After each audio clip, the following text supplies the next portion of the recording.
เป็นหมาที่ชอบกินไฟเบอร์มันต้องการที่สะดวกนะคะอุ๊บอุจจาระนะคะขออนุญาตพูดคำว่าอุจจาระสุนัขก็คือให้ดูนะคะว่าพวกนี้มันจะเป็นเมล็ดข้าวโพดนี่ดูฝีมือมันนะคะ ดูฝีมือแทะมันนะคะ เรียบร้อยด้วยค่ะ ดูนะคะดูเสียงซะก่อน ไม่เหลือซากเลยค่ะคุณผู้ชมดูเธอซะก่อนหมาตัวนี้ชื่อว่าบองกี้ค่ะหมานี้เป็นหมาเศรษฐีแทะข้าวโพดกินต้มตำได้ทุกอย่างเลยค่ะ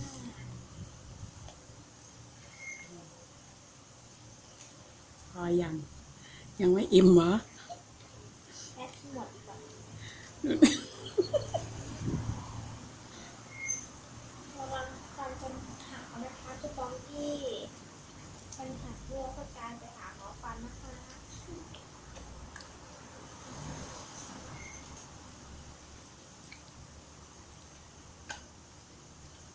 โดยใส่มันจะชอบกินข้าวโพดนะคะ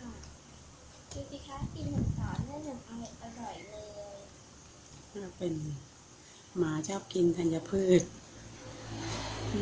มันเป็นหมารักสุขภาพค่ะผักเผือกกินหมดเลยค่ะ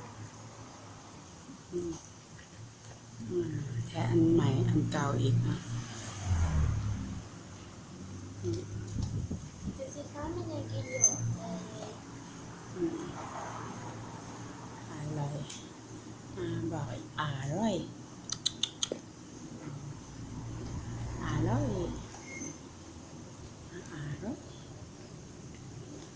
ย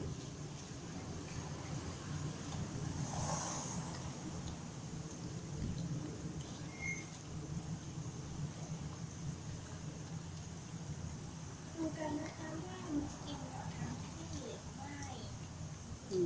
ไม่ไม่เหลือเลย กินเรียบร้อยด้วยอ่ะหมดเลยใช่ไหมคะแถมมันกินอะไรข้าวโพดจนหมดก็มาดูกันนะคะว่าเม็ดที่มันแถมจะกินหรือไม่จะเหลือเหรอคะกินได้ไหมไม่เหลือค่ะมันกินอย่างอร่อย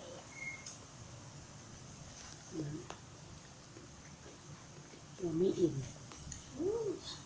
ยังอร่อยอยู่มันกินแล้วข้าวโพดหมดเลยอ่ะมันยังอร่อยอยู่มีเกี๊ยวด้วยอ่ะ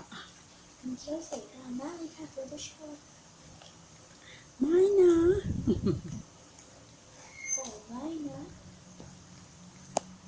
คุณพ่อคุณแม่จะทำให้ก็คือขอหาอะไรมากโอเคและอิ่มวันนี้แล้วดีเจโนรีนก็ขอจบแต่เพียงเท่านี้นะคะท่านผู้ชมบายบายจุ๊บจุ๊บยังอร่อยอยู่ยังไม่ยอมเลิกลาเดี๋ยวดูเหมือนจะมีช่วงที่สองนะคะท่านผู้ชมเธอยังไม่ยอมเลิกลาเธอยังไม่ยอมเลิกลาท่านผู้ชมเคยเห็นสุนัขตัวไหนกินข้าวโพดไหมคะ